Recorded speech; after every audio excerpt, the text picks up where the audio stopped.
اب آئیے اس اصل مسئلے کی طرف۔ سب سے پہلی بات تو یہ کہ نبی اور رسول میں فرق کیا ہے۔ جہاں تک لغت کا تعلق ہے، نبی کے بارے میں اگرچہ اکثر حضرات کی رائے تو یہ ہے کہ یہ نبع سے مشتق ہے۔ نبع، اما یتساءلون عن النبع العظیم الذی هم فیہ مختلفون، اہم خبر۔ نبع سے نبی، اہم خبر دینے والا، کیونکہ ظاہر بات ہے کہ نبی کو اللہ تعالیٰ کی طرف سے غیب کی اطلاعات ملتی ہیں، غیب کا علم عطا ہوتا ہے، غیبی امور جن کا تعلق ایمان سے ہے۔ ظاہر بات ہے کہ نبی اسی لیے نبی ہوتا ہے کہ ان امور پر انہیں مطلع کیا جاتا ہے اور پھر وہ ان امور کی اطلاع دیتے ہیں تمام لوگوں کو، اور ان پر اعتماد کرتے ہوئے اور اپنی فطرت کی گواہی کو بھی سامنے رکھتے ہوئے لوگ اس کی تصدیق کرتے ہیں۔ البتہ کچھ لوگوں کی رائے یہ بھی ہے کہ یہ نبون سے مشتق ہے۔ نبون جو ہے وہ ہے کسی بلند مقام، تو نبون گویا کہ اگر اس سے نبی کو مشتق مانا جائے تو بلند مرتبہ شخصیت۔ اس اعتبار سے جہاں تک لغوی مفہوم کا تعلق ہے نبی کا، وہ میرا خیال ہے کہ یہ دونوں آراء سامنے رہے تو بات کفایت کرے گی۔ جہاں تک رسول کا تعلق ہے، یہ ارسل یرسل ارسالا، بھیجنا، یہ کسی کو پیغامبر بنا کر بھیجنا، کسی کی طرف کوئی خط بھیجنا، کسی کی طرف کوئی پیغام بھیجنا۔ ارسل یرسل ارسالا، اس سے رسول بھی ہے اور مرسل بھی ہے۔ رسول بھیجا ہوا اور مرسل، اصل میں باب افعال سے جو اس کا مفعول بنے گا وہ مرسل۔ تو لفظ مرسل بھی قرآن مجید میں آیا ہے، لیکن یہ کہ اصل میں دین کی بڑی اہم اصطلاح جو ہے وہ رسول ہے۔ اب ان دونوں کے بارے میں ایک بات تو متفق علیہ ہے تمام اہل علم کے مابین، کہ نبی عام ہے، رسول خاص ہے۔ یعنی ہر رسول تو لازماً نبی ہے، ہر نبی لازماً رسول نہیں ہے۔ یہی وجہ ہے کہ ہمارے ہاں بعض روایات کی بنیاد پر جو عام خیال ہے وہ یہ ہے کہ انبیاء کی تعداد تو 1,00,000 سے بھی زائد ہے، 1,24,000 یا اس سے بھی زیادہ بڑھ کر، اور رسولوں کی تعداد 313 ہے۔ اور اس میں ایک مطابقت ہے اصل میں کہ اصحاب بدر جو ہے وہ 313 تھے، صحابہ کے جنہوں نے بدر میں حصہ لیا، اور جو حضرات کے حجۃ الوداع کے موقع پر موجود تھے جن سے حضور نے خطاب فرمایا، ان کی تعداد 1,24,000 ہے۔ شاید کوئی مطابقت ان کے مابین ہو، اس لیے کہ ان اعداد کی بھی ایسا محسوس ہوتا ہے کوئی مطابقت ہے۔ جیسے 12 نقیب تھے بنی اسرائیل کے، ایسے ہی حضور نے صلی اللہ علیہ وسلم اوس اور خزرج میں بھی 12 نقیب مقرر کیے، اور وہی لفظ استعمال کیا نقباء، کہ جو بنی اسرائیل کے اندر نقیب تھے۔ حالانکہ وہاں تو بات یہ سمجھ میں آتی ہے کہ چونکہ 12 قبیلے تھے تو ہر قبیلے میں حضور نے ایک کو نقیب مقرر کیا۔ یہاں قبیلے صرف 2 تھے، اوس اور خزرج، تو یہ بھی ہو سکتا تھا صرف 2 نقیب ہوتے، لیکن کوئی اعداد کی بھی کوئی بات ہے کہ معلوم ہوتا ہے کہ ان کی کوئی حیثیت اور اہمیت ہے۔ اس پہلو سے میں عرض کر رہا ہوں کہ یہاں حضور نے خزرج سے 9 اور اوس سے 3 نقباء مقرر کیے، کل تعداد وہی 12، 12 نقیبہ جو قرآن مجید میں بنی اسرائیل کے تذکرے میں تعداد آئی ہے، وہی تعداد حضور صلی اللہ علیہ وسلم نے اوس اور خزرج میں جو نقباء مقرر کیے وہ ان کی ہے۔ اس حوالے سے صرف میں نے یاد دلایا ہے کہ یہی تعداد ہے جو بعض روایات میں انبیاء اور رسل کی آتی ہے، اور ان کی ایک مطابقت ہے صحابہ کی تعداد سے، وہ صحابہ کے جو غزوہ بدر میں تھے۔ ظاہر بات ہے ان کا رتبہ بہت بلند ہے۔ بدری صحابہ کے بارے میں تو آپ کو معلوم ہے کہ ایک صحابی سے جو اتنی بڑی خطا ہو گئی تھی کہ جس کی سزا جو ہے واقعتاً قتل کرنا بھی ہو سکتا تھا، کہ ایک بہت بڑی غداری کا معاملہ اس کو شمار کیا جا سکتا تھا، کہ مخبری کر دی تھی حضور صلی اللہ علیہ وسلم کے ایک راز کو افشا کیا تھا۔ لیکن یہ کہ جب حضرت عمر نے یہ عرض کیا تھا کہ حضور مجھے اجازت دیجئے کہ میں اس کی گردن مار دوں، تو حضور نے یہی فرمایا تھا کہ عمر تمہیں معلوم نہیں کہ یہ تو بدری صحابی ہے، اور اللہ تعالیٰ نے بدریوں کے تو اگلے پچھلے سارے گناہ معاف کر دیے، تو یہ رتبہ بہت بلند ہے۔ لیکن بہرحال جن حضرات کو سعادت نصیب ہوئی ہے حضور صلی اللہ علیہ وسلم کے ساتھ حج کرنے کی، اور جو حجۃ الوداع میں حضور کے خطبے میں براہ راست مخاطب تھے اور آپ سے سن رہے تھے، ان کا اپنا ایک مقام ہے۔ تو ان 2 تعدادوں کے حوالے سے ہو سکتا ہے کہ یہ تعداد وہی ہو کہ جو انبیاء اور رسل کی تعداد ہے۔ بہرحال اس وقت صرف یہ عرض کرنا تھا کہ یہ چیز تو متفق علیہ ہے اہل علم کے مابین کہ رسول خاص ہے، نبی عام ہے، یعنی ہر رسول تو لازماً نبی ہے، ہر نبی لازماً رسول نہیں ہے۔ اور یہاں میں چاہتا ہوں کہ نوٹ کر لیجئے، اس لیے کہ ہمارے سلسلہ درس میں بہت مرتبہ مومن اور مسلم کے مابین بھی گفتگو ہوئی ہے کہ کیا فرق ہے، اور وہاں بھی یہ بات نوٹ کر لیجئے کہ اس پر اتفاق ہے کہ مومن خاص ہے، مسلم عام ہے۔ ہر مومن تو لازماً مسلم ہے، ہر مسلم لازماً مومن نہیں ہے۔ دوسری بات جو اہل علم تسلیم کرتے ہیں، ان دونوں یہ جو جوڑے ہیں، نبی رسول اور مسلم اور مومن، ان دونوں کے بارے میں ایک بات کہی جاتی ہے کہ اذا اجتمع تفرقا واذا تفرقا اجتمعا، یعنی جب تو یہ دونوں ساتھ ساتھ آئیں گے، یہ الفاظ کسی مقام پر نبی کا لفظ بھی آیا ہو، رسول کا لفظ بھی آیا ہو، تو وہاں تو ان کے جو معنی ہے وہ مختلف ہو جائیں گے۔ ورنہ یہ کہ یہ ایک دوسرے کی جگہ استعمال ہو سکتے ہیں مترادف الفاظ کے طور پر، یعنی کہاں کسی جگہ پر صرف رسول کا لفظ آیا ہے تو وہ نبی کے معنی میں آ سکتا ہے، کسی جگہ صرف نبی کا لفظ آیا ہے وہ رسول کے لیے استعمال ہو سکتا ہے، کسی جگہ صرف مومن کا لفظ آیا ہے وہ مسلم کے معنی میں استعمال ہو سکتا ہے، کسی جگہ صرف اسلام یا مسلم کا تذکرہ ہے تو وہ مومن اور ایمان کے معنی میں مستعمل ہو سکتا ہے۔ گویا کہ علیحدہ علیحدہ آئیں تو معنی ایک ہو سکتے ہیں، مترادف ہو سکتے ہیں۔ اذا تفرقا اجتمعا، جب یہ علیحدہ علیحدہ ہو، جدا ہو، تو ان کا مفہوم جو ہے وہ یکجا ہو جاتا ہے اور یہ مترادف بن جاتے ہیں، ایک دوسرے کی جگہ استعمال ہو سکتے ہیں۔ وَإِذَا اجْتَمَعَا، جب ایک جگہ پر آئیں گے تو ظاہر بات ہے کہ جسے انگریزی میں کہا جاتا سائملٹینیس کنٹراسٹ، اگر ایک ہی جگہ پر یہ دو لفظ آ رہے ہوں تو وہاں یقیناً ان کے مفہوم کے اندر کوئی فرق ہوگا،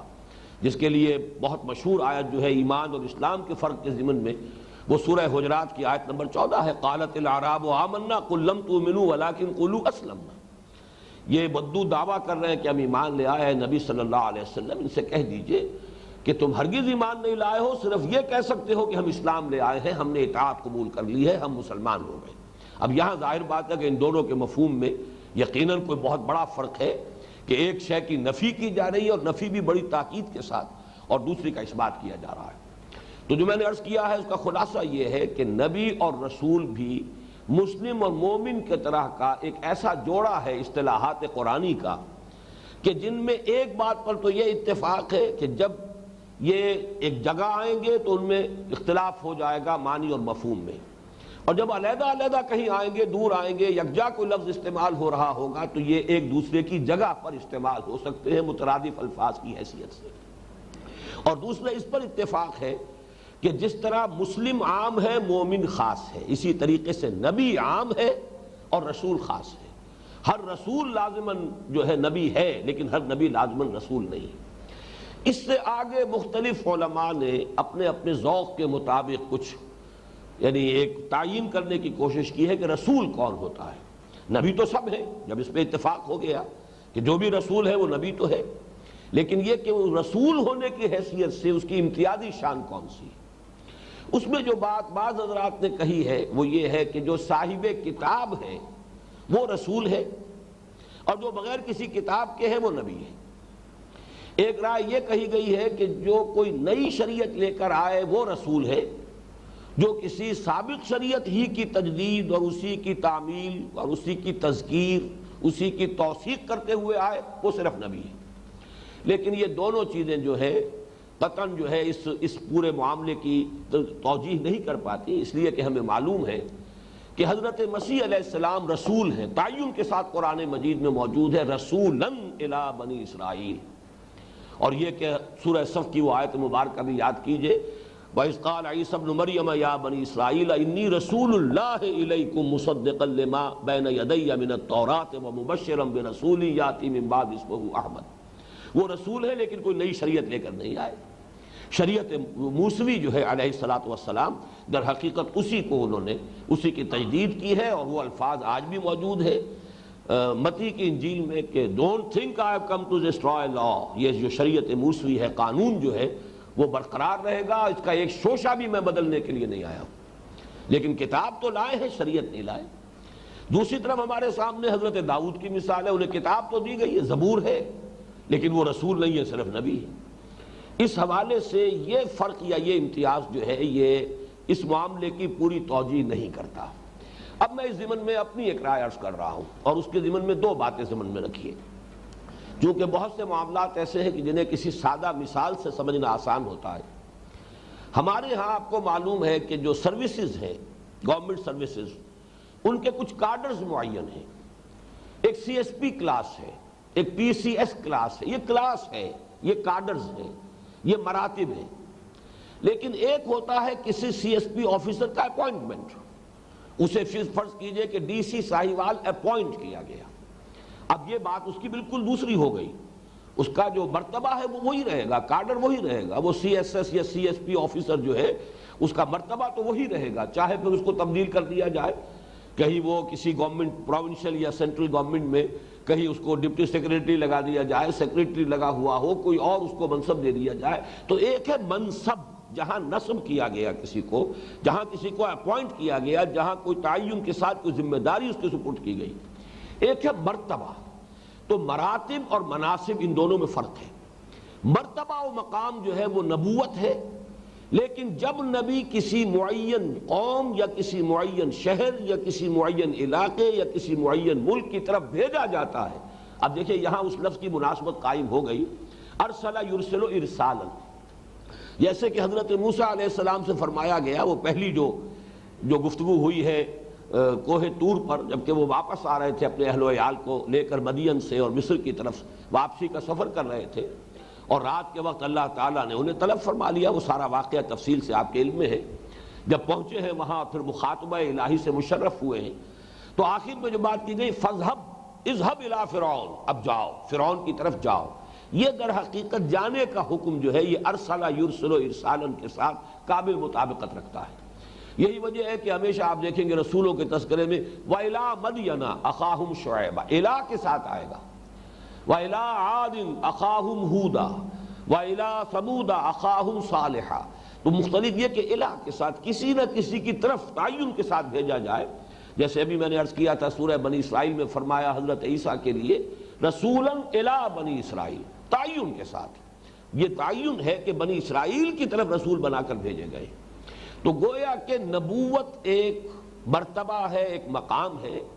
اور یہ وہبی ہے، اس میں اختلاف نہیں ہے، یہ کسبی نہیں رہا۔ اب تو ویسے ہی یہ سلسلہ بند ہوا،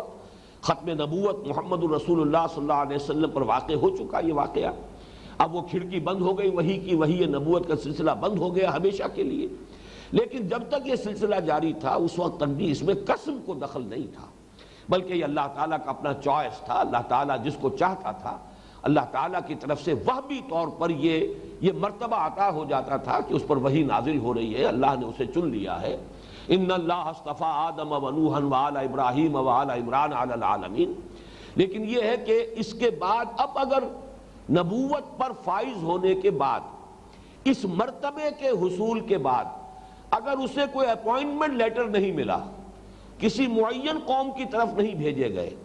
کسی معین ملک یا علاقے کی طرف مبعوث نہیں ہوئے، تو وہ صرف نبی رہیں گے۔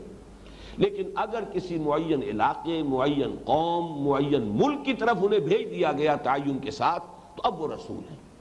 یہ در حقیقت ان کی حیثیت منصبی ہے، جبکہ نبوت در حقیقت ایک کارڈر ہے۔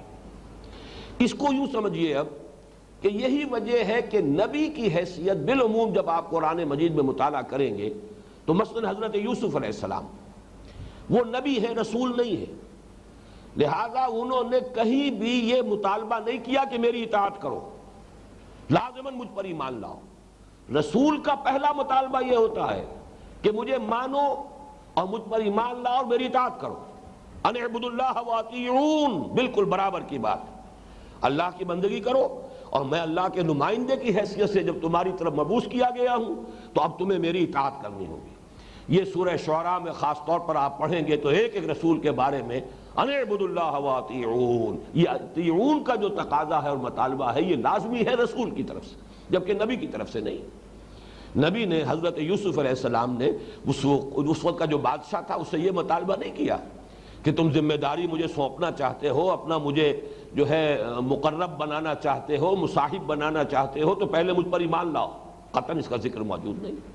بلکہ یہ کہ آپ نے وہ منصب بھی قبول کیا، ذمہ داری قبول کی، اس کو ادا کیا، رہے وہاں پر۔ اس اعتبار سے پھر میں عرض کر رہا ہوں بات سمجھانے کے لیے کہ جیسے اولیاء اللہ کا تصور ہے، نبی یوں سمجھیے کہ ایسا ولی اللہ ہے کہ جس پر وحی آتی ہے، بس یہ فرق ہے۔ ورنہ کوئی ولی اللہ کا نیک بندہ عارف، کوئی شخص ہے کہ جو اللہ تعالیٰ کی معرفت بھی اسے حاصل ہے، اللہ کی بندگی کر رہا ہے، خلوص و اخلاص مع اللہ اسے حاصل ہے، یہ سب کچھ ہے، لیکن وحی نہیں آئی۔ وہ عبد القادر جیلانی کہہ لیجئے، وہ شیخ علی حجویری کہہ لیجئے، وہ مقام تو ان کو حاصل ہے، مرتبہ حاصل ہے، چاہے روحانی مقام اسے کہیں، ان کو وہ خلوص و اخلاص معرفت یہ سب کچھ حاصل ہے، وہی نہیں ہے، تو ولی اللہ ہے، اللہ کے دوست ہے، اللہ کے ولی ہیں۔ لیکن یہ کہ اگر کسی ولی اللہ کو وہی بھی اس پر نازل ہونی شروع ہو جاتی تو وہ گویا کہ نبی تھے۔ لیکن جس طریقے سے کوئی اللہ کا ولی اپنی اطاعت کا مطالبہ نہیں کرتا، اسی طریقے سے نبی اپنی اطاعت کا مطالبہ نہیں کرتا، وہ حق کی تلقین کرتا ہے، بھلائی کو پھیلاتا ہے، جیسے ہمارے اولیاء اللہ نے دین کی تبلیغ کی ہے، حق کو پھیلایا ہے، لوگوں کی تربیت کی ہے، لوگوں کا تزکیہ کیا ہے۔ ایسے بھی لوگ ہیں، معین الدین اجمیری رحمۃ اللہ علیہ کے ہاتھ پر تو کہا جاتا ہے کہ 90,000 انسان جو ہے ایمان لایا ہے، لیکن یہ کہ وہ ظاہر بات ہے کہ وہ اپنی اطاعت کا مطالبہ نہیں کرتے۔ اطاعت تو اللہ کی ہے، اس کے رسول کی ہے، شریعت کی پابندی ہے، لیکن یہ کہ وہ خیر کو پھیلانا، بھلائی کی دعوت دینا، نیکی کی تلقین کرنا، امر بالمعروف نہی عن المنکر، جو ہر صاحب ایمان کا کام ہے، جو ہر بندہ مخلص کا کام ہے، جو بھی اللہ کے ساتھ اخلاص اور خلوص کا رشتہ رکھتا ہے، اسے یہ سارے کام کرنے ہیں۔ دعوت الی الخیر کا کام کرنا ہے، وَلْتَكُن مِّنْكُمْ أُمَّةٌ يَدْعُونَ إِلَى الْخَيْرِ وَيَأْمُرُونَ بِالْمَعْرُوفِ وَيَنْهَوْنَ عَنِ الْمُنكَرِ وَأُولَٰئِكَ هُمُ الْمُفْلِحُونَ۔ یہ کام سب کو کرنے ہیں، تمام اہل ایمان کو کرنے ہیں۔ ظاہر بات ہے جس کا ایمان جتنا گہرا ہوگا، جس کا یقین جتنا پختہ ہوگا، اتنا ہی وہ ان کاموں کے اندر جو ہے وہ اور اپنی جان مار رہا ہوگا، تن من دھن اس کے اندر لگا رہا ہوگا، یہ ساری چیزیں ہوں گی۔ ایک ولی اللہ کی طرح پر نبی کا نقشہ بھی ہے، جس کے میں نے عرض کیا کہ قرآن مجید میں اس کی نمایاں ترین مثال حضرت یوسف علیہ السلام، یعنی پوری زندگی انہوں نے گزار دی ہے اس مصر کے ماحول میں رہتے ہوئے، لیکن کہیں آپ کو ان کی زبان سے، حالانکہ پوری سورہ مبارکہ جو ہے سورہ یوسف، 13 رکوعوں پر مشتمل سورہ یوسف واحد مثال ہے پورے قرآن مجید میں کہ ایک سورت میں صرف ایک نبی کے حالات کا تذکرہ آیا اور کس قدر تفصیل کے ساتھ آیا۔ شروع میں کچھ آیات ہیں جو تمہیدی ہیں، اور آخر میں کچھ آیات ہیں کہ جن میں تذکرہ ہے کہ جو حضور صلی اللہ علیہ وسلم کی دعوت اور مکے والوں کے مابین جو بھی اس وقت گفتگو ہو رہی تھی یا بحث و نزاع تھا، باقی پوری سورہ مبارکہ جو ہے وہ حضرت یوسف کے حالات پر ہے، لیکن کہیں آپ کو وہ رنگ ملے گا ہی نہیں۔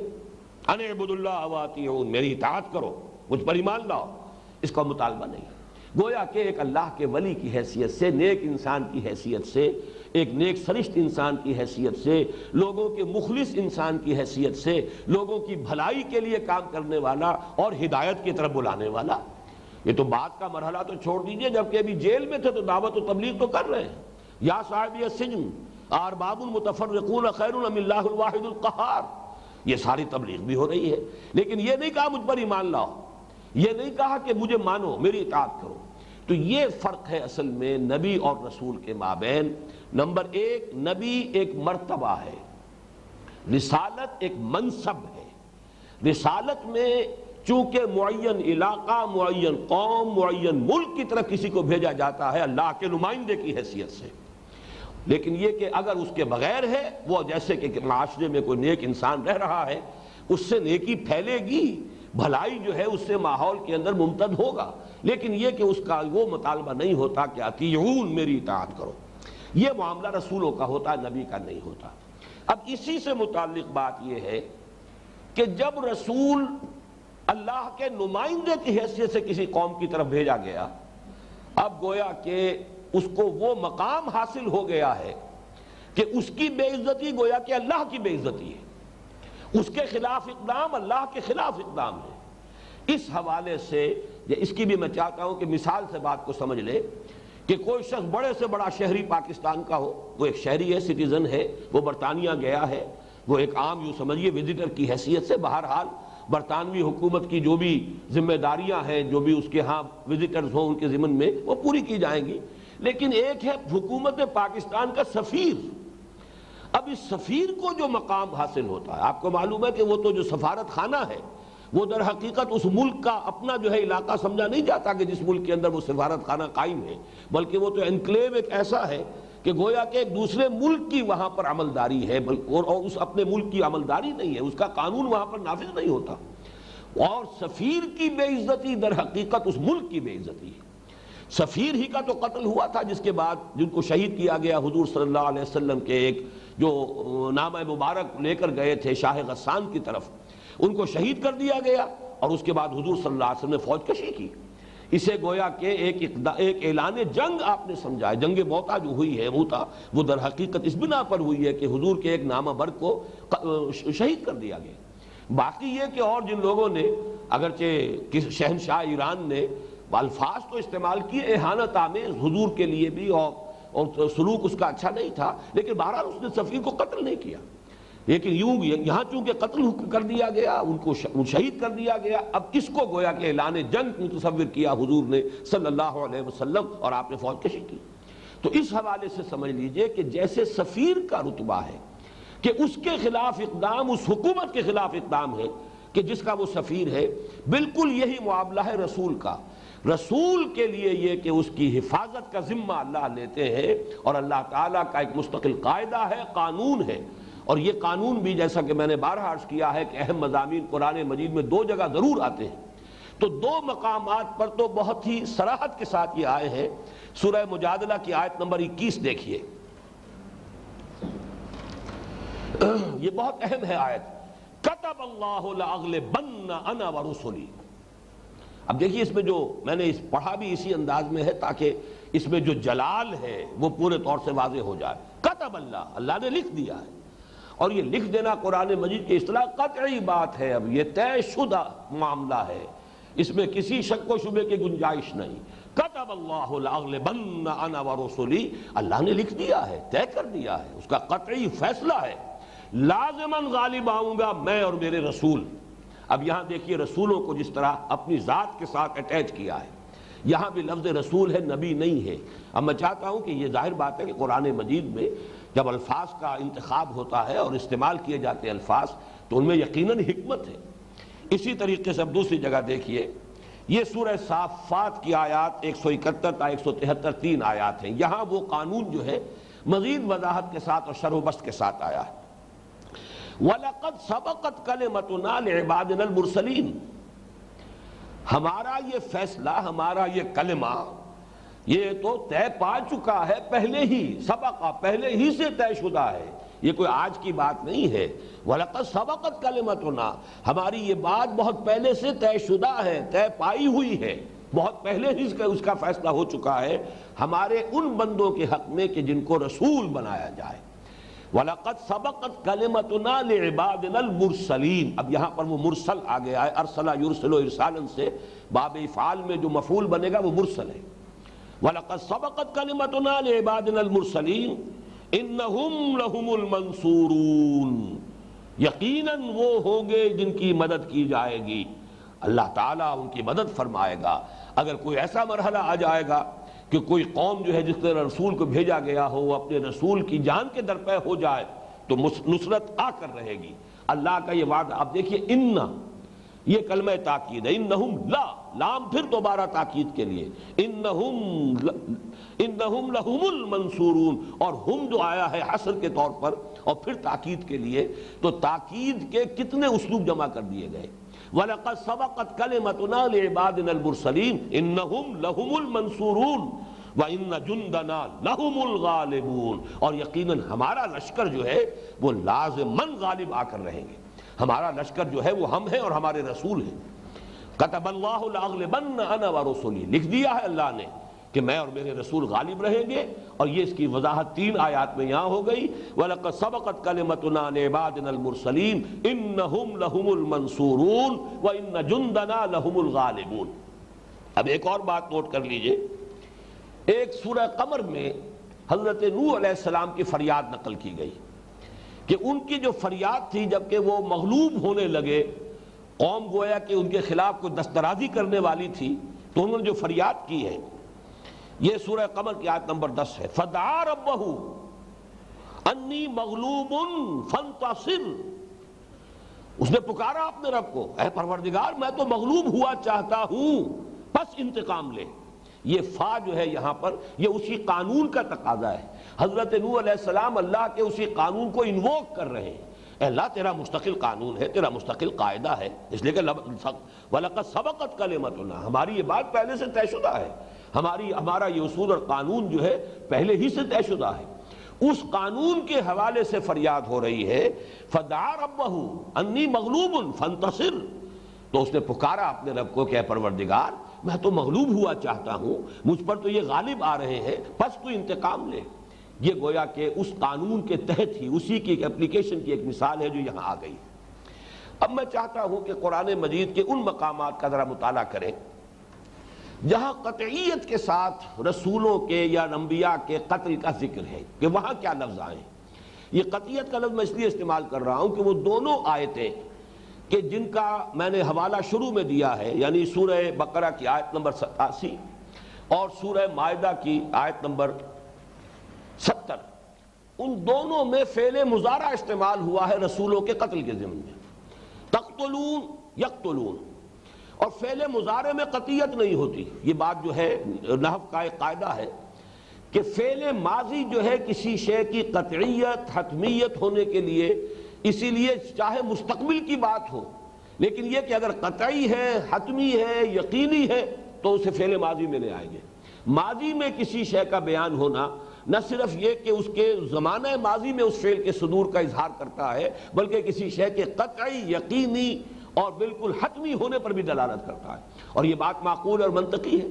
اس لیے کہ جو شے ہو چکی، اب وہ تو اس کے بارے میں تو کسی شک و شبے کی گنجائش نہیں، اس حوالے سے ماضی کا صیغہ استعمال ہوتا ہے کسی قطعی شے کے لیے.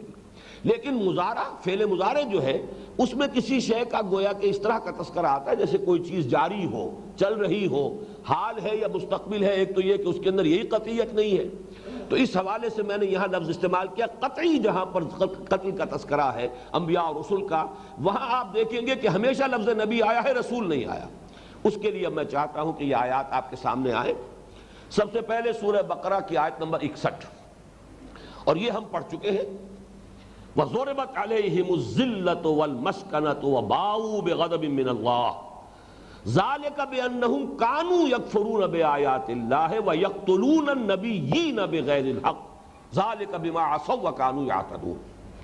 اب یہاں نوٹ کیجئے کہ کانو کا لفظ آ رہا ہے، اور کانو کا لفظ جب آتا ہے فعل مضارع پر تو اسے ماضی کے معنی دیتا ہے حتمی طور پر، بلکہ ماضی استمراری. اگر کانا کا یا کانا کانا کانو، یہ پوری گردان یہ اس لفظ کی بھی ہوتی ہے، فعل ناقص ہے یا جو بھی اس کی ایک علیحدہ بحث ہے کہ یہ اس کو حرف مانا جائے یا فعل ناقص مانا جائے، لیکن بہرحال یہ گردان اس کی بھی ہوتی. اگر ماضی پر اس کا اضافہ ہوگا تو وہ ماضی بعید بن جائے گا. کانا فعلا اس نے کیا تھا، اور کانا یا فعلو وہ کرتا تھا، کیا کرتا تھا، وہ ماضی استمراری کی شکل بن جائے گا. تو یہاں پر ہے ذالک بانہم کانوا یکفرون بآیات اللہ ویقتلون. اب یہاں یقتلون کا عطف جو ہے یکفرون پر ہو رہا ہے، تو گویا کہ کانو جو ہے جیسے یکفرون پر داخل ہوا اسی طرح یقتلون پر بھی داخل ہے. کانوا یقتلون ذالک بانہم کانوا یکفرون بآیات اللہ وکانوا یقتلون النبیین بغیر الحق. اور یہاں یہ قطعی معنی میں آ گیا کہ فعل ماضی کے ساتھ مختص ہو گیا تعین کے ساتھ، اور اس کے اندر قطعیت ہے، حتمیت ہے، اس میں کسی شک و شبے کی گنجائش نہیں. ذالک بانہم کانوا یکفرون بآیات اللہ ویقتلون النبیین بغیر الحق ذالک بما عصوا وکانوا یعتدون. پوری آیت کا ترجمہ میں نہیں کر رہا ہوں اس لیے کہ یہ تو ہمارے درس میں آیت آ چکی ہے. اب یہی مضمون دیکھیے، وہی اصول دوبارہ. اہم مضامین قرآن مجید میں دو جگہ ضرور آئیں گے، اور خاص طور پر سورہ بقرہ سورہ آل عمران کی تو آپس میں جو نسبت ہے وہ بہنوں کی نسبت ہے یا زوجین کی نسبت ہے. لہذا یہ مضمون اب سورہ آل عمران کی آیت نمبر 112 میں آ رہا ہے. ویسے یہ کہ یہ بہت اہم ہے کہ ان دونوں آیات کا تقابل کیا جائے. اور یہود کا جو معاملہ اب ہو گیا ہے کہ یہودیوں کی ایک حکومت قائم ہو گئی ہے، ایک ریاست قائم ہو گئی ہے، اس میں جو اشکال پیدا ہوا ہے بہت سے لوگوں کو، اس کا حل در حقیقت سورہ آل عمران کی اس آیت میں موجود ہے. اب دیکھیں اس وقت وہ چونکہ میرا موضوع نہیں ہے، میں نے صرف حوالہ اور اشارہ کر دیا ہے، لیکن اصل میں جو اس وقت ہمارا مضمون ہے زیر بحث اس کے حوالے سے نوٹ کیجئے. وہاں تھا ضربت علیہم الذلۃ والمسکنۃ وباؤوا بغضب من اللہ، یہ سورہ بقرہ کی آیت کے الفاظ تھے. یہاں ہے ضربت علیہم الذلۃ اینما ثقفوا الا بحبل من اللہ وحبل من الناس، ان پر ذلت تھوپ دی گئی، مسلط کر دی گئی جہاں بھی وہ پائے جائیں گے، مگر یہ کہ اللہ تعالیٰ کے کسی سہارے پر یا لوگوں کے سہارے سے، لوگوں کا کوئی معاہدہ ہو جائے، لوگوں کی پروٹیکشن ہو۔ اور آپ کو معلوم ہے، ہر شخص جانتا ہے کہ اسرائیل کی ریاست جو ہے وہ اپنے بل پر قائم نہیں ہے، بلکہ وہ در حقیقت اس کو قائم کرنے میں اس وقت کا فرنگ جو تھا جبکہ یہ قائم ہوئی ہے، اس وقت زیادہ اہمیت جو ہے اعلان بالفور کے حوالے سے یہ سلسلہ شروع ہوا تھا جو 1948 میں اسرائیل کے قیام پر منتج ہوا ہے، تو وہ اس میں سب سے بڑا رول پلے کیا برطانیہ نے، اور آج جو ہے وہ امریکہ ہے۔ فرنگ کی رگیں جہاں پنجہ یہود میں ہے، ان کے اگر سہارا حاصل نہ ہو تو ظاہر بات ہے کہ اسرائیل جو ہے کبھی کا اس کی تکہ بوٹی جو ہے عرب کر چکے ہوتے۔ 1973 کی رمضان وار میں تو ثابت کر دیا تھا کہ 1967 میں اگرچہ جو بھی شکل سامنے آئی تھی وہ بہت ہی رسوا کن تھی، خاص طور پر مصریوں کے لیے، لیکن تمام عرب اقوام کے لیے، لیکن 1973 میں مصریوں نے اپنی شکست کا داغ دھو دیا تھا، وہ جو کلنک کا ٹیکا تھا وہ مٹا دیا تھا۔ لیکن یہ کہ جب امریکہ کی براہ راست اس کے اندر جو ہے وہ ان کو حفاظت حاصل ہوئی ہے تو پھر ان کا تحفظ ہوا۔ تو الا بحبل من اللہ وحبل من الناس وباؤوا بغضب من اللہ وضربت علیہم المسکنہ ذالک، اب پھر اب وہی الفاظ آ رہے ہیں، ذالک بانہم کانوا یکفرون بآیات اللہ ویقتلون الانبیاء بغیر حق۔ فرق صرف یہ کیا گیا ہے کہ وہاں نبیین تھا، یقتلون النبیین بغیر الحق، الف لام کے ساتھ معرفہ حق کا، یہاں پر یقتلون الانبیاء بغیر حق، آخری الفاظ بالکل وہی ہے، ذالک بما عصوا وکانوا یعتدون۔ یہ سب کچھ در حقیقت انہیں سزا ملی اس بات کی کہ انہوں نے نافرمانی کی روش اختیار کی اور حد سے تجاوز کرتے رہے۔ یہاں بھی جو بات میں نے نوٹ کی کروائی ہے آپ کو، اس کو نوٹ کر لیجئے، کانو کا یہاں پر کانو یکفرون بآیات اللہ ویقتلون، یہاں پہ کانو ہی در حقیقت یہاں بھی موجود ہے، مقدر ہے، محذوف ہے۔ کانو یقتلون الانبیاء بغیر حق، وہ قتل کرتے رہے نبیوں کو بغیر حق کے۔ تو جہاں حتمی قتل کا تذکرہ ہے ان دونوں آیات میں، سورہ بقرہ کی آیت نمبر 61 اور سورہ آل عمران کی آیت نمبر 112، اس میں جو بھی لفظ استعمال ہو رہا ہے وہ انبیاء کا ہے، نبیین کا ہے، رسولوں کا نہیں۔ اسی طریقے سے دوسری مثال لیجئے، قتلہم الانبیاء، سورہ آل عمران کی آیت نمبر 181، لقد سمع اللہ قول الذین قالوا ان اللہ فقیر ونحن اغنیاء سنکتب ما قالوا وقتلہم الانبیاء بغیر حق۔ یہ وہی سورہ آل عمران کے مشابہ الفاظ آ گئے۔ آل عمران کی یہ آیت نمبر 181 ہے اور وہ تھی آیت نمبر 112۔ اللہ تعالیٰ نے سن لیا ہے ان لوگوں کا قول کہ جنہوں نے یہ کہا کہ اللہ تو فقیر ہے، محتاج ہے، وہ تو لوگوں سے کہتا ہے کہ قرض حسنہ دو، لوگوں سے کہتا ہے کہ مجھے میری مدد کرو، کونوا انصار اللہ، اور یہ کہ من ذا الذی یقرض اللہ قرضا حسنا اللہ فقیر ونحن اغنیاء، جب ہم سے مانگ رہا ہے تو ہم غنی ہیں۔ سنکتب ما قالوا، ہم لکھ لیں گے جو کچھ انہوں نے کہا ہے، لکھ لیں گے۔ اس میں بڑا غضب ہے اللہ تعالیٰ کا کہ جو ظاہر ہو رہا ہے کہ جو بھی کچھ یہ کہہ رہے ہیں یہ نہ سمجھے کہ اس کی باز پرس نہیں ہوگی، اس کا کہیں جواب دہی نہیں کرنی ہوگی، ان کی یہ گستاخیاں، بازی بازی باریش بابا ہم بازی، اللہ تعالیٰ کی شان میں یہ گستاخیاں جو کر رہے ہیں، اب یہ نبی کی شان میں گستاخی سے بڑھ کر اللہ پر بھی دست درازی کرنے پر اتر آئے ہیں، تو سنکتب ما قالوا، لکھ لیں گے ہم، گویا کہ ہم ان سے پوری طرح پوچھیں گے، اس کی جواب دہی انہیں کرنی ہوگی۔ وَقَتْلَهُمُ الْأَنْبِيَاءَ بِغَيْرِ حَقٍ، اور ان سے ہم پوچھیں گے، اور لکھ کے رکھا ہوا ہے ہم نے، جو یہ نبیوں کو قتل کرتے رہے ناحق، بغیر کسی حق کے۔ یعنی حق کیا ہے؟ حق تو یہ ہے کہ اگر کسی سے کوئی قتل عمد ہو گیا ہو تو اس کی سزا کے طور پر اسے قتل کیا جائے، چاہے وہ نبی ہو۔ یعنی ہم فرض کر لیں، فرض کیجئے کہ کسی نبی سے یہ ارتکاب ہو گیا ہو یا کوئی اور ایسی بات ہو کہ جس سے جان لینا جو ہے شریعت اسلامی کی روح سے جائز ہو، تو ظاہر بات ہے کسی کا مرتبہ اس میں آڑے نہیں آ سکتا۔ لیکن یہ دوسری بات ہے کہ ہم یہ مانتے ہیں کہ نبی معصوم ہوتا ہے، نبی سے اس قسم کی کسی حرکت کا صدور ہو ہی نہیں سکتا۔ لیکن یہاں تو گویا کہ بالفرض کے درجے میں کہا جا رہا ہے کہ اگر تو کوئی ایسا جرم سرزد ہوا ہو کسی سے کہ اس کی جان لینے کا کوئی یعنی استحقاق حاصل ہو گیا ہو تو بات دوسری ہے، لیکن یہ تو نبیوں کو قتل کرتے نا ناحق، بغیر کسی حق کے۔ لقد سمع اللہ قول الذین قالوا ان اللہ فقیر ونحن اغنیاء سنکتب ما قالوا وقتلہم الانبیاء بغیر حق۔ اسی طرح سورہ نساء کی آیت نمبر 155 دیکھیے، فبما نقضهم ميثاقهم وكفرهم بآيات الله وقتلهم الانبیاء بغیر حق وقولهم قلوبنا غلف بل طبع اللہ علیہا بکفرهم فلا یؤمنون الا قلیلا۔ اب یہاں پر فبما نقضهم ميثاقهم، تو بسبب ان کے اپنے عہد کے توڑ دینے کے، وَكُفْرِهِمْ بِآيَاتِ اللَّهِ، اب یہ یہاں پر فبما، یہ بما جو ہے چلا آ رہا ہے، ہر ایک کے ساتھ اس کو شامل کیا جائے گا، اور بسبب ان کے اللہ تعالیٰ کی آیات کا انکار کرنے کے، وَقَتْلِهِمُ الْأَنْبِيَاءَ، یہاں پھر فبما، اور بسبب ان کے قتل کرنے کے انبیاء کو بغیر حق، بغیر کسی حق کے، وَقَوْلِهِمْ،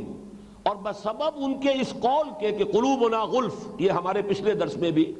یعنی 11واں رکوع جو سورہ بقرہ کا ہم نے پچھلے ہفتے پڑھا تھا، اس میں بھی لفظ آیا ہے قالوا قلوبنا غلف، اور جیسا کہ میں نے عرض کیا، بار بار دہرا رہا ہوں، قرآن مجید میں اہم مضامین یقیناً 2 مرتبہ آتے ہیں، اور اس سے بڑی مدد ملتی ہے، ایک دوسرے پر ریفلیکشن ہوتی ہے، ایک جگہ پر کوئی شے مبہم ہے، دوسری جگہ اس کی تفصیل ہو جاتی ہے، ایک جگہ کوئی بات جو ہے وہ اختصار کے ساتھ ہے، دوسری جگہ جو ہے اس کی وضاحت ہو جاتی ہے، تو یہ ساری چیزیں جو ہے ایک جگہ ایک خلا رہ جاتا ہے، اس خلا کو دوسری جگہ پر پر کر دیا جاتا ہے۔ تو یہ تدبر قرآن کا ایک اہم اصول سمجھیے کہ کوشش ہمیشہ کرنی چاہیے قرآن مجید میں کسی مقام پر بھی انسان اگر رک جائے اور یہ کہ کوئی بات سمجھ میں نہ آ رہی ہے تو پہلے پورے قرآن کو دیکھے کہ کسی اور جگہ پر اس آیت کا مثنیٰ یہی مضمون کسی اور انداز میں، کسی ترتیب میں، کسی اور کانٹیکسٹ میں، کسی اور سیاق و سباق میں آیا ہے یا نہیں، اس سے یہ کہ عقدے کھلتے ہیں۔ بہرحال یہ وہ قلوبنا غلف والی بات بھی جو سورہ بقرہ کے رکوع 11 میں آئی ہے یہاں بھی ہے۔ بہرحال اس آیت میں بھی دیکھیے بل طبع اللہ علیہا بکفرہم، وہاں تھا لعنہم اللہ، اللہ تعالیٰ نے ان پر لعنت کر دی ہے ان کے کفر کی پاداش میں، یہاں طبع اللہ بکفرہم، اللہ تعالیٰ نے بل طبع اللہ علیہا بکفرہم، ان کے دلوں پر اللہ نے مہر لگا دی ان کے کفر کی پاداش میں، فلا یؤمنون الا قلیلا، تو وہ ایمان نہیں لائیں گے مگر بہت کم، شاذ ہی ان میں سے کوئی ہوگا جس سے یہ سعادت حاصل ہو جائے کہ وہ ایمان لے آئے، ورنہ یہ کہ ان کی عظیم اکثریت ایمان لانے والی نہیں ہے، خواہ پہچانتے ہیں جانتے ہیں پوری طرح جو ہے حضور صلی اللہ علیہ وسلم اور قرآن کو پہچان چکے لیکن مانیں گے نہیں۔ اب یہ 2 آیتیں بھی جو ایک دوسرے کا مثنیٰ ہے، سورہ آل عمران آیت 181، سورہ نساء آیت 155، ان دونوں میں قتل کا لفظ جو آیا ہے اور یہ قطعیت کے ساتھ آیا ہے، یہاں وہ فعل مضارع والی بات نہیں ہے بلکہ یہ کہ ان کا قتل کرنا نبیوں کو، تو یہاں پر کہیں رسول کا لفظ نہیں بلکہ انبیاء کا لفظ ہے۔ اس معاملے میں ایک اور آیت بھی سورہ آل عمران کی آپ نوٹ کر لیجئے، آیت نمبر 21، وہاں بھی قتل کا لفظ آیا ہے انبیاء کے ساتھ، ان الذین یکفرون بآیات اللہ ویقتلون النبیین بغیر حق ویقتلون الذین یامرون بالقسط من الناس وبشرہم بعذاب علیم، یقیناً وہ لوگ جو کفر کرتے ہیں اللہ کی آیات کا، انکار کرتے ہیں اللہ کی نشانیوں کا، اور قتل کرتے ہیں نبیوں کو بغیر حق کے، اور قتل کرتے ہیں ان لوگوں کو جو نیکی کا حکم دیتے ہیں، چاہے وہ نبی نہ بھی ہو، جو بھی کوئی حق کی بات کہنے والا ہے اور لوگوں کو نکیر کرنے والا ہے منکر پر، تو ان کو بھی قتل کرنے کے درپے ہو جاتے ہیں یا قتل کر ڈالتے ہیں، فبشرہم بعذاب علیم، تو اے نبی ان کو بشارت دے دیجئے ایک دردناک عذاب کی۔ اب آئیے اس مسئلے میں جو ایک بہت ہی اہم موضوع ہے وہ یہ ہے کہ قرآن مجید میں جو میں نے اصول آپ کے سامنے رکھا تھا کہ جہاں کہیں ایک دوسرے کے تقابل میں تذکرہ آئے گا اور ایک جگہ پر آئے گا وہ ہوگی بہت فیصلہ کن بات۔ چنانچہ سورہ آل عمران میں حضرت یحییٰ اور حضرت عیسیٰ کا ذکر ہے، ویسے تو قرآن مجید میں یہ تذکرہ جو ہے 2 صورتوں میں، ایک مکی صورت سورہ مریم، لیکن چونکہ وہ مکی دور کی ہے لہذا اس میں صرف ابتدائی جو زمانہ ہے حضرت یحییٰ علیہ السلام کا اور حضرت عیسیٰ علیہ السلام کا صرف اس کا تذکرہ ہے، اس لیے کہ ابھی مکی دور میں حضور صلی اللہ علیہ وسلم کی دعوت بھی ابھی تقریباً انہی مراحل میں تھی جن مراحل کا ذکر جو ہے حضرت یحییٰ اور حضرت عیسیٰ علیہ السلام کی زندگی میں سے ان کے حالات میں سے سورہ مریم میں کیا گیا۔ سورہ آل عمران اب یہ مدنی صورت ہے، اور مدنی صورت میں اب حضور صلی اللہ علیہ وسلم کی دعوت اور آپ کی تحریک کا لفظ بھی استعمال کرنا چاہیں، جو انقلابی جد و جہد تھی وہ اب اس مرحلے میں داخل ہو چکی ہے، جبکہ تصادم ہے اور قتال کا بازار گرم ہو چکا ہے، یقتلون و یقتلون والی بات ہے، جیسے کہ سورہ توبہ کی آیت نمبر 111 میں الفاظ آئے ہیں، ان اللہ اشتری من المؤمنین انفسهم واموالهم بان لهم الجنہ یقاتلون فی سبیل اللہ فیقتلون ویقتلون، اللہ تعالیٰ نے اہل ایمان سے ان کی جانیں اور مال خرید دیے ہیں جنت کے عوض، پس وہ اللہ کی راہ میں قتال کرتے ہیں، قتل کرتے بھی ہیں، قتل ہوتے بھی ہیں۔ تو یہ جو یقتلون و یقتلون کا بازار گرم ہوا ہے، تو اسی حوالے سے سورہ آل عمران میں بھی وہی حضرت مریم، حضرت زکریا کا ذکر ہوا، پھر حضرت یحییٰ کا اور حضرت عیسیٰ کا ذکر ہوا، بعین ہی وہ سارا معاملہ کہ جو سورہ مریم میں آیا ہے آپ کو وہ ملے گا ذرا سے مختلف الفاظ میں، یہ گویا کہ اس کا مثنیٰ ہے مکمل سورہ آل عمران میں۔ لیکن سورہ آل عمران چونکہ نازل ہوئی مدنی دور میں، تو حضرت عیسیٰ حضرت یحییٰ کی زندگی کے بھی وہ دور بھی سامنے لائے گئے، خاص طور پہ حضرت عیسیٰ علیہ السلام کی زندگی کا، کہ جن میں اب وہ تصادم شروع ہو چکا تھا، من انصاری اللہ کی، جس میں کہ صدا بلند کی ہے حضرت عیسیٰ علیہ السلام نے، اب کون ہے میرا مددگار، اس لیے کہ ظاہر بات ہے بھٹی گرم ہو چکی ہے، تصادم کا آغاز ہو چکا ہے، کون ہے وہ اللہ کا مخلص بندہ جو میرا مددگار بننے کے لیے تیار ہے۔ لہذا یہاں جو حضرت یحییٰ کا ذکر آیا ہے اور حضرت عیسیٰ علیہ السلام کا ذکر آیا ہے، وہ اس اعتبار سے بہت اہم ہے۔ نوٹ کیجئے کہ حضرت یحییٰ کی مدح میں جو آیت آئی ہے، آیت نمبر 39، اب میرے پاس اس کا وہ ہے نہیں، کوئی ہے اس کی کاپی تمہارے پاس؟ نہیں۔ وہاں حضرت یحییٰ علیہ السلام کی شان میں جو الفاظ آئے ہیں، اس میں آخری لفظ آتا ہے وَنَبِيًّا مِّنَ الصَّالِحِينَ، وہ نبی تھے صالحین میں سے۔ رسول کا لفظ حضرت یحییٰ کے لیے نہیں آیا، اور یہ نہ سمجھیے کہ اتفاقاً نہیں آیا، اس لیے کہ جب وہی پر سائملٹینیس کنٹراسٹ کو ذہن میں رکھیے، جب اسی جگہ پر تذکرہ آ رہا ہے حضرت عیسیٰ علیہ السلام کا، تو وہاں پر آیت نمبر 49 میں وَرَسُولًا إِلَىٰ بَنِي اسرائیل، وہ رسول تھے بنی اسرائیل کی طرف۔ میں کوشش کرتا ہوں کہ وہ آیات نکال ہی دوں۔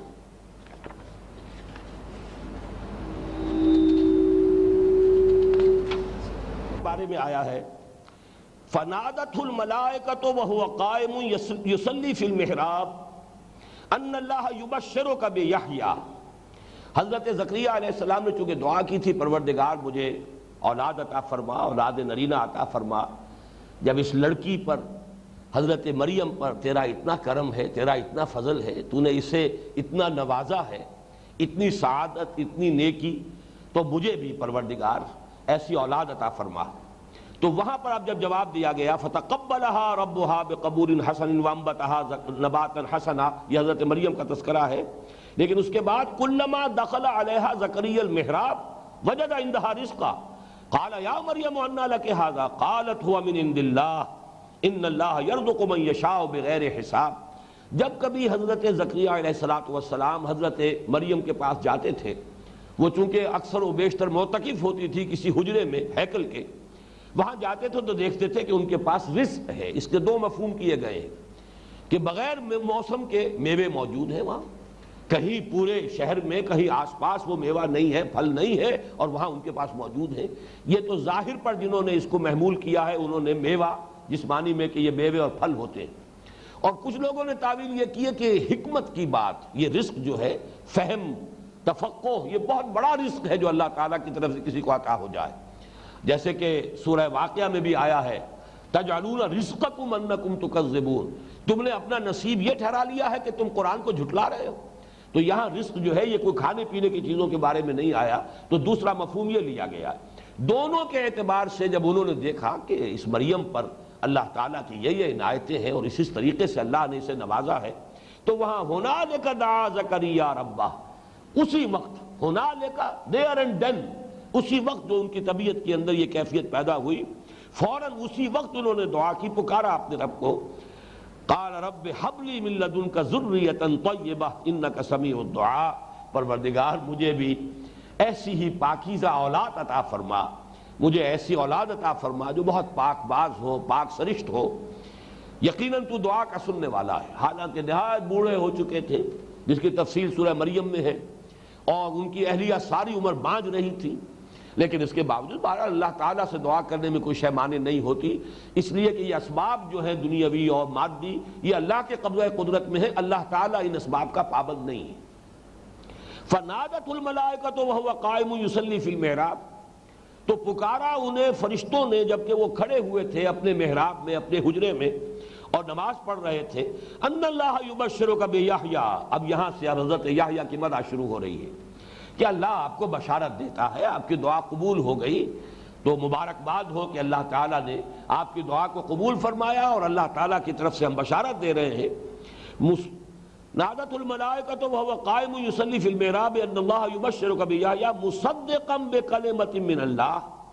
وہ تصدیق کرتا ہوا آئے گا اللہ کے کلمے کی، یعنی حضرت مسیح علیہ السلام جو اللہ کا کلمہ ہے ان کی وہ تصدیق کریں گے۔ وسیداً، اور سید ہوں گے، یعنی یہ کہ بہت عالی رتبہ ہوں گے، ان کا مقام بہت بلند ہوگا۔ وحصوراً، حصوراً کے معنی جو ہے ایک ایسا شخص جو اپنے آپ کو محصور کر لے، یعنی یہ زہد، قناعت، دنیا کی لذتوں سے کنارہ کشی ہر اعتبار سے، اس لیے کہ انہوں نے بھی ساری عمر شادی نہیں کی، یہ گویا کہ جو رہبانیت عیسائیوں کے ہاں چلی ہے اس اعتبار سے ان کے لیے ایک اپولوجی ہے موجود کہ ان کے دونوں بزرگ جو ہیں حضرت یحییٰ اور حضرت عیسیٰ علیہ الصلوۃ والسلام، انہوں نے ساری عمر شادی نہیں کی۔ حضرت عیسیٰ کے بارے میں تو معلوم ہے جب دوبارہ آئیں گے تب ان کا نکاح بھی ہوگا، ان کے ہاں اولاد بھی ہوگی، اور پھر ان پر طبی موت واقع ہوگی، احادیث صحیحہ میں اس کی تفصیل موجود ہے۔ لیکن بہرحال حضرت یحییٰ علیہ السلام تو دنیا سے گئے ہیں بغیر شادی کیے، تو حصوراً کا ایک ترجمہ یہ بھی کیا گیا ہے کل لذات دنیاوی سے اپنے آپ کو روک لینے والا۔ لیکن آخری لفظ جو آیا ہے کیا ہے؟ وَنَبِيًّا مِّنَ الصَّالِحِينَ، اور وہ نبی ہوں گے صالحین میں سے۔ اس سے آگے رسول کا لفظ نہیں آیا، اور آپ کو معلوم ہے تاریخی اعتبار سے کہ حضرت یحییٰ قتل کر دیے گئے، اور جو اس وقت کا یہودی بادشاہ تھا چونکہ اس نے بہت ہی ایک غلط حرام حرکت کی تھی،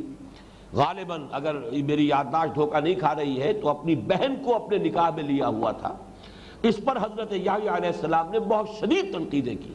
ظاہر بات ہے کہ نہی عن المنکر یہ تو ہر صاحب ایمان کا فرض ہے، جیسا کہ میں نے عرض کیا انبیاء کرام گویا کہ اولیاء اللہ کے مانند ہے، دعوت الی الخیر اور امر بالمعروف نہی عن المنکر یہ تو جیسے کہ ہر صاحب ایمان کا کام ہے،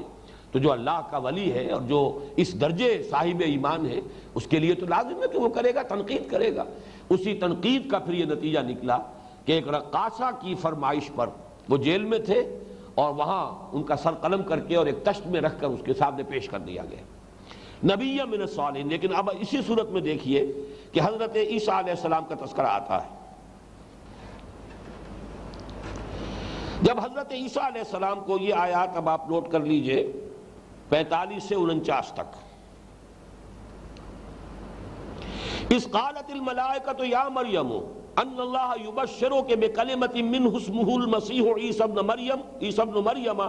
وجیہا فی الدنیا والآخرہ۔ اب یہاں سے حضرت مسیح کی مدح شروع ہو رہی ہے، ان کی صفات۔ وجیہا فی الدنیا والآخرہ، وہ صاحب وجاہت ہوگا دنیا میں بھی آخرت میں بھی۔ ومن المقربین، ہمارے مقرب بندوں میں سے ہوگا۔ ویکلم الناس فی المہد وکہلا ومن الصالحین، اور وہ گفتگو کرے گا لوگوں سے پنگھوڑے میں بھی، گود میں بھی، جبکہ بالکل وہ شیر خوار بچہ ہوگا، اور بڑی عمر کو پہنچ کر بھی۔ کہل کا لفظ، اور چونکہ حضرت مسیح پر تاریخی اعتبار سے ثابت ہے کہ یہ جو پہلا دور تھا ان کا، اس میں کہولت کی عمر کو وہ نہیں پہنچے، 33 برس کی عمر میں کہا جاتا ہے کہ ان کا رفع سماوی ہو گیا ہے۔ یہ تو گویا کہ 40 برس کی عمر تک تو عربی زبان میں شاب کا اطلاق ہوتا ہے، اس کے بعد کی عمر ہے جس کو کہ کہولت کہا جائے گا۔ تو یہ بھی ایک اشارہ ہے کہ حضرت مسیح علیہ السلام پر وہ دور بھی آئے گا، اور ظاہر بات ہے کہ حضرت مسیح علیہ السلام کا اس شیر خاری کی حالت میں بولنا یہ بھی چونکہ ایک معجزہ تھا، ورنہ یہ کہ کہولت کی عمر میں کسی کی گفتگو کرنا کوئی ایسی غیر معمولی بات نہیں ہے جس کا تذکرہ کرنے کی ضرورت ہو۔ کیوں تذکرہ کیا جا رہا ہے یہاں پہ؟ تذکرہ اسی لیے کیا جا رہا ہے کہ چاہے ابھی ان پر وہ کہولت کا دور نہیں آیا دنیا میں جب پہلی مرتبہ وہ آئے تھے، لیکن انہیں چونکہ قرآن مجید کے ان الفاظ کے مطابق کہولت میں بھی گفتگو کرنی ہے، لہذا لازماً وہ دوبارہ دنیا میں تشریف لائیں گے، اور ان پر وہ دور زندگی کا بھی آئے گا کہولت والا، اور اس میں وہ لوگوں سے کلام کریں گے۔ یکلم الناس فی المہد وکہلا ومن الصالحین۔ اب دیکھیے من الصالحین تک تو بات وہی آ گئی کہ جو حضرت یحییٰ علیہ السلام کے لیے آئی تھی، نبیم من الصالحین۔ لیکن اب آگے چلیے، قالت رب انا یکون لی ولد ولم یمسسنی بشر قال کذلک اللہ یخلق ما یشاء اذا قضى امرا فانما یقول له کن فیکون ویعلمہ الکتاب والحکمۃ والتوراۃ والانجیل ورسولا الی بنی اسرائیل۔ وہ رسول کی حیثیت سے مبعوث ہوں گے بنی اسرائیل کی طرف۔ یہ فرق و تفاوت ہے اصل میں جو حضرت یحییٰ اور حضرت عیسیٰ علیہ السلام کے مابین۔ اب تاریخی اعتبار سے نوٹ کیجئے، حضرت یحییٰ علیہ السلام قتل ہو گئے، اللہ تعالیٰ کی قدرت انہیں بچا سکتی تھی۔ حضرت عیسیٰ علیہ السلام قتل نہیں ہو سکتے تھے اس لیے کہ وہ رسول تھے۔ اصل میں اس مسئلے پر بھی میں نے اسی لیے عرض کیا تھا کہ یہ مسئلہ قرآن مجید کے حکمت اور اس کے فلسفے کی ایک بہت اہم مسئلے کی حیثیت اس کو حاصل ہے، اس لیے کہ اس کی روح سے انشراح اور انبساط حاصل ہوتا ہے اس بات پر کہ حضرت مسیح علیہ السلام کا دوبارہ نزول ہوگا، اور احادیث متواترہ میں، احادیث صحیحہ متواترہ میں جو خبریں دی گئی ہیں اس پر یہ کہ از روح قرآن انسان کو انشراح حاصل ہوتا ہے، اور یہ انشراح جو ہے واقعتاً بہت بڑی نعمت ہے۔ اگر قرآن مجید پر اور احادیث نبویہ میں دی گئی خبروں پر انشراح ہو جائے، ایک تو یہ کہ آپ مان رہے ہیں اگرچہ دل اس کو قبول نہیں کر رہا، ذہن اسے تسلیم نہیں کر رہا، لیکن بہرحال جیسے کہ ایک قول میں آپ کو سنا رہا ہوں، شاہ ولی اللہ دہلوی رحمۃ اللہ علیہ کا قول ہے کہ اگر میری طبیعت کو آزاد چھوڑ دیا جائے تو وہ فضیلت علی کی طرف اس کا میلان ہے، لیکن مجھے حکم ہوا ہے کہ فضیلت شیخین کا اقرار کروں، حضرت ابوبکر اور حضرت عمر رضی اللہ تعالی عنہما، ان دونوں کی فضیلت کا اقرار کروں، یہ مجھے حکم ہوا ہے۔ لیکن یہ کہ میری اپنی طبیعت کا ایک رجحان ہے اور میلان ہے، اس کا بھی انہوں نے اظہار کر دیا کہ اگر اسے آزاد چھوڑ دیا جائے تو وہ فضیلت علی کی طرف راغب معلوم ہوتی ہے، لیکن مجھے حکم ہوا ہے کہ میں فضیلت شیخین کا اقرار کروں۔ تو میں اس کے حوالے سے کہہ رہا ہوں کہ اگر کسی شخص کو انشراح اور انبساط ہو جائے کہ واقعی یہ چیزیں بالکل صحیح ہیں، قرآن مجید کے ساتھ اس کی چولیں بالکل فٹ بیٹھ رہی ہیں، قرآن نے اگرچہ صراحت کے ساتھ وہ باتیں نہیں بیان کی ہے کہ جو احادیث میں آئی ہیں، لیکن یہ کہ قرآن مجید کے اندر جس طریقے سے یہ پورا ایک نقشہ جمتا ہے اس پوری بحث کا، اس کے حوالے سے وہ احادیث کی چولیں اس کے اندر صحیح فٹ بیٹھتی ہیں، اور اس میں یہ کہ حکمت قرآنی کا یہ اہم اصول کہ نبی قتل نہیں ہو سکتا، نبی قتل نہیں ہو سکتا، تو حضرت مسیح کا کیا ہوا معاملہ؟ اب اس کے لیے دوبارہ آپ نوٹ کیجئے سورہ نساء کی وہ آیت 155 تو ہم نے پہلے پڑھ لی، اب اس سے آگے چلیے 157 158۔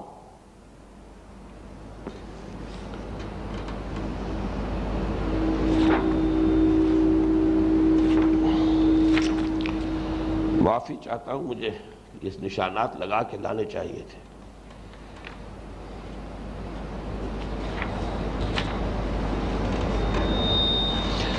میں وہیں 155 آیت ہی سے پڑھ رہا ہوں۔ یہ جو جرائم تھے ان کے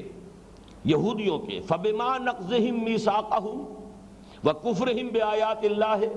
وَقَتْلِهِمُ الْأَنْبِيَاءَ بِغَيْرِ حَقٍّ وَقَوْلِهِمْ قُلُوبُنَا غُلْفٌ بَلْ طَبَعَ اللَّهُ عَلَيْهَا بِكُفْرِهِمْ فَلَا يُؤْمِنُونَ إِلَّا قَلِيلًا وَبِكُفْرِهِمْ وَقَوْلِهِمْ عَلَى مَرْيَمَ بُهْتَانًا عَظِيمًا۔ ایک اور بہت بڑا جرم ان کا یہ تھا کہ انہوں نے مریم پر بہت بڑا بہتان لگایا، یعنی وہ حضرت مریم پر اگر وہ خاص اللہ تعالیٰ کے ایک فعل اور امر کن کی وجہ سے ان کا حمل نہیں ہوا تھا حضرت مسیح کا، تو گویا کہ پھر وہ بدکاری کا ارتکاب۔ چنانچہ یہ یہودیوں نے، اور ان کی جرأتوں کا یہ عالم ہے، سن آف مین پکچر بنائی انہوں نے کہ مسیح جو ہے یہ سن آف گاڈ نہیں، سن آف مین ہے۔ سن آف مین ہے تو اس کا مطلب یہ ہے کہ بغیر شادی کے یا کم سے کم بغیر رخصتی کے، اس لیے کہ عیسائیوں کے ہاں بھی جو عقیدہ ہے وہ یہ ہے کہ اگرچہ یوسف نجار سے ان کی منگنی ہو چکی تھی، نسبت طے پا چکی تھی، لیکن رخصتی نہیں ہوئی تھی، گویا کہ خلوت نہیں ہوئی، تو اگر خلوت کے بغیر اور رخصتی کے بغیر حمل ہوا تو پھر وہ بدکاری ہے۔ تو یہ بہتان عظیم ہے جو حضرت مریم پر یہود نے لگایا کہ یہ در حقیقت مسیح جو ہے ولد الزنا ہے، یہ اس کا ذکر قرآن مجید کر رہا ہے۔ وَبِكُفْرِهِمْ وَقَوْلِهِمْ عَلَى مَرْيَمَ بُهْتَانًا عَظِيمًا وَقَوْلِهِمْ إِنَّا قَتَلْنَا الْمَسِيحَ عِيسَى ابْنَ مَرْيَمَ رَسُولَ اللَّهِ۔ یہ ذرا نوٹ کیجئے، اس مقام کو سمجھنا بہت ضروری ہے، اور ان کے اس قول کی پاداش میں یا بسبب ان کے اس قول کے، یہ فبما جو ہے چلا آ رہا ہے آیت نمبر 155 کے شروع سے جو فبما چلا ہے، فبما نقضهم ميثاقهم وكفرهم بآيات الله، یہاں بھی فبما، وبما قتلهم الانبیاء بغیر حق وبما قولهم قلوبنا غلف وبما كفرهم وقولهم على مريم بهتانا عظيما وبما قولهم انا قتلنا المسيح عيسى ابن مريم رسول اللہ۔ اور ان کے اس قول کی پاداش میں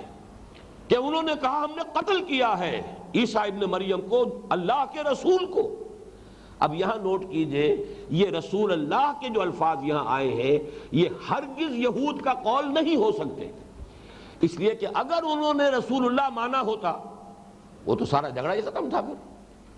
یہ در حقیقت سائن آف ایکسکلیمیشن کے ساتھ، اگرچہ عربی زبان میں یہ سائنز نہیں ہے، نہ وہ فل سٹاپ اور کوما اور یہ تمام کے تمام جو بھی انگریزی کے اندر موجود ہے وہ یہاں نہیں ہے۔ یہاں تو انسان کو سیاق و سباق سے بات سمجھنی پڑتی ہے کہ کہاں وقف ہے۔ یہ ہمارے ہاں قرآن مجید میں جو اوقاف کے نشانات ہیں یہ بھی در حقیقت اصل قرآن جو تھا مصحف عثمان کے اندر موجود نہیں ہے۔ یہ تو اس لیے کہ جو بھی صاحب زبان ہوتا ہے وہ زبان کا جو اس کا سیاق و سباق ہے اس سے سمجھتا ہے کہاں وقف ہے، کہاں سے کلام شروع ہو رہا ہے، کہاں سے استیناف ہے، کہاں سے بات جو ہے نئی شروع ہو گئی، کہاں بات ایک مکمل ہو گئی۔ بہرحال ہمارے لیے تو سہولت یہ کی گئی ہے اجمیوں کے لیے کہ یہ تمام نشانات لگائے گئے ہیں۔ تو نوٹ کیجئے یہاں پر وَقَوْلِهِمْ إِنَّا قَتَلْنَا الْمَسِيحَ ابْنَ مَرْيَمَ رسول اللہ، اور ان کا یہ کہنا کہ ہم نے قتل کیا عیسیٰ ابن مریم کو، رسول اللہ کو۔ یہ رسول اللہ کے الفاظ اللہ کی طرف سے ہیں، یعنی ان کا یہ کہنا کہ انہوں نے اللہ کے رسول کو قتل کر دیا، عیسیٰ ابن مریم کو قتل کیا، یعنی انہونی بات ہے، امپاسبل امپاسبل امپاسبل، انہونی بات، اس لیے کہ اللہ کا رسول قتل ہو ہی نہیں سکتا۔ تو ان کا یہ کہنا جو ہے یہاں پر رسول اللہ کا لفظ جو ہے اچھی طرح نوٹ کیجئے کہ یہ ان کے قول کا جز نہیں ہو سکتا۔ اگر ان کے قول کا جز ہو تو اس کا مطلب یہ کہ انہوں نے اللہ کا رسول مان لیا۔ اللہ کا رسول مانتے تو قتل کاہے کو کرتے؟ اللہ کا رسول مان لیتے تو جھگڑا ختم تھا۔ اللہ کا رسول مانتے تو پھر تو ان کی پیروی کرتے، ان پر ایمان لاتے، ان کا اتباع کرتے، ان کی اطاعت کرتے، مطابعت اختیار کرتے۔ لیکن اصل میں انہوں نے کہا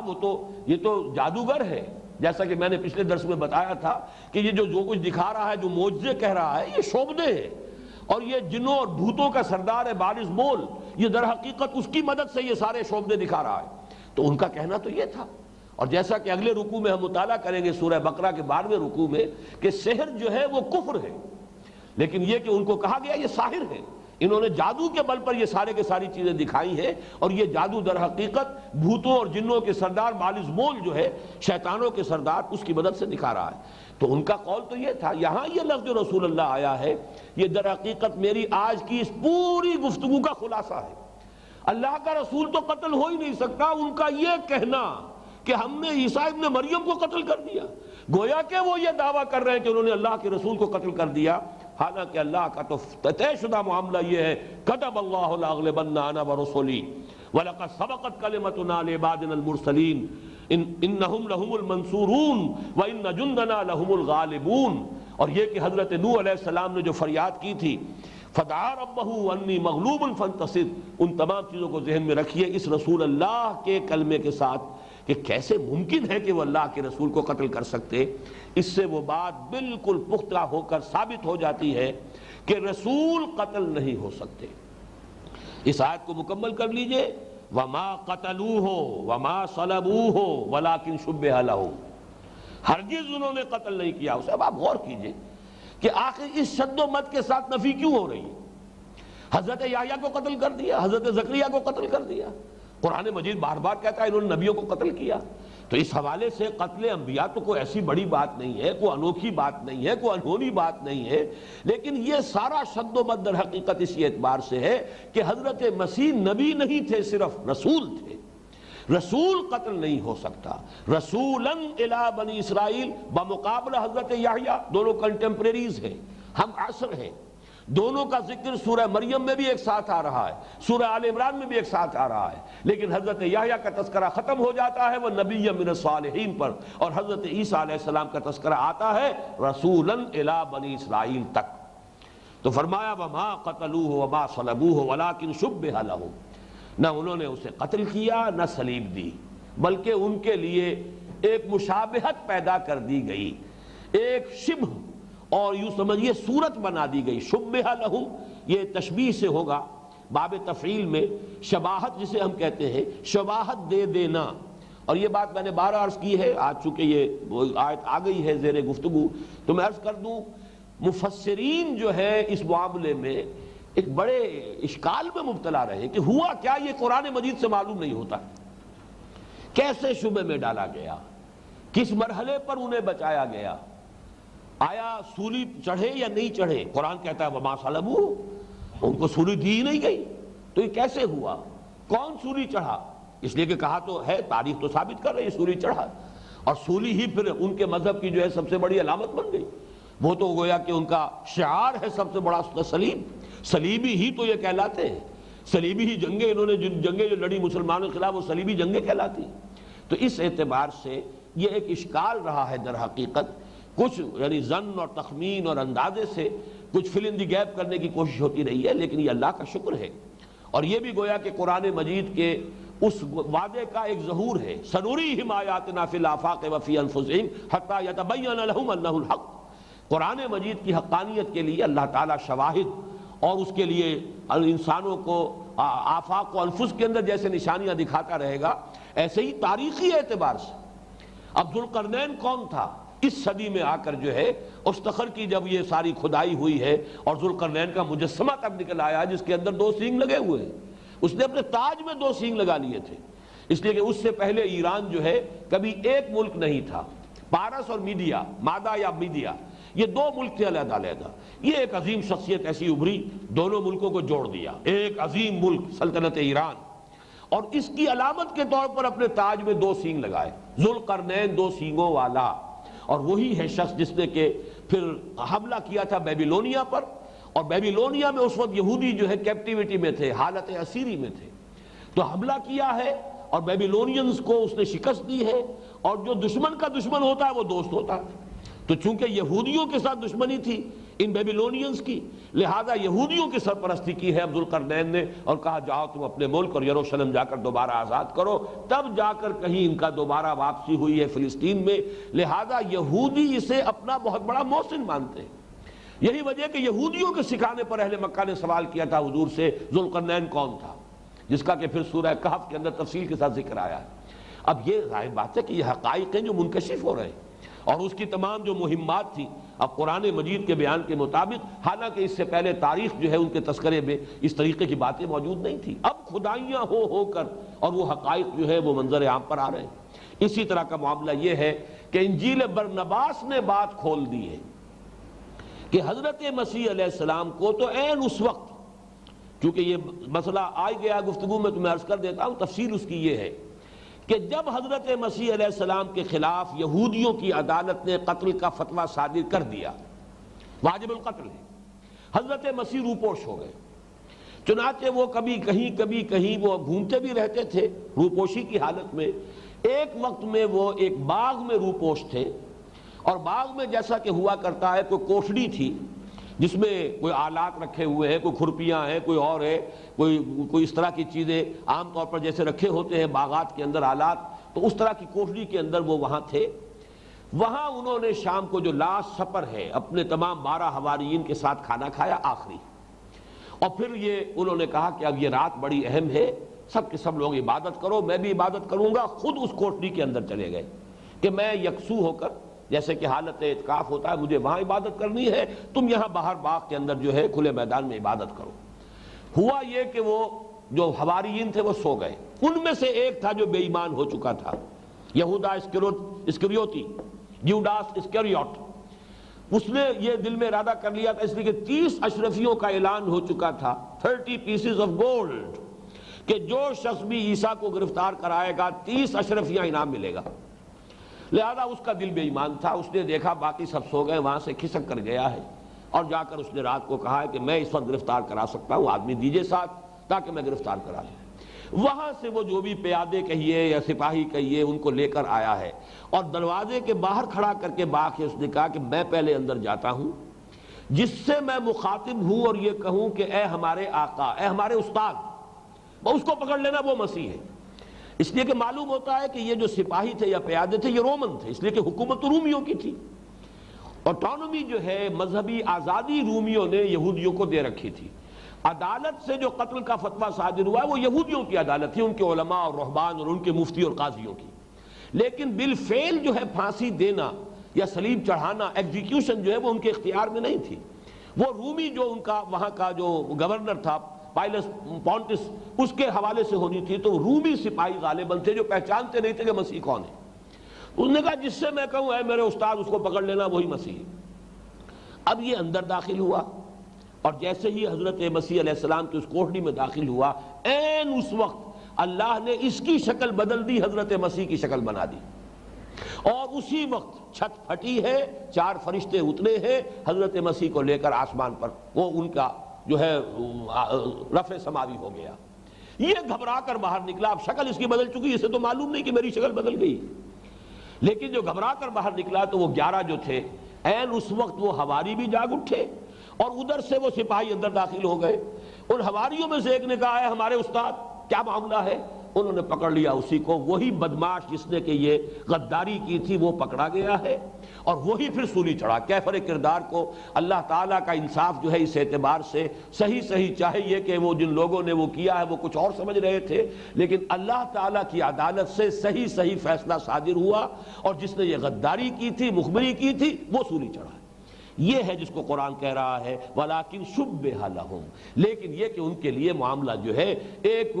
یعنی شبہ والا بنا دیا گیا، یا جس اس میں شبیہ کا لفظ بھی ہم استعمال کرتے ہیں شکل کے لیے، شبیہ بنا دی گئی ان کے لیے، یعنی ان میں سے ایک شخص جو ہے اس کی صورت حضرت مسیح علیہ السلام کی صورت بنا دی گئی، اور وہ ہے کہ جو سولی چڑھا ہے۔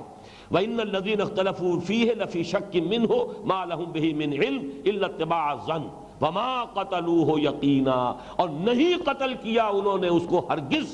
بل رفعہ اللہ الیہ وکان اللہ عزیزا حکیما، بلکہ اللہ تعالیٰ نے انہیں اٹھا لیا اپنی جانب، اور یقیناً اللہ تعالیٰ عزیز ہے، حکیم ہے، زبردست ہے، کمال حکمت والا ہے۔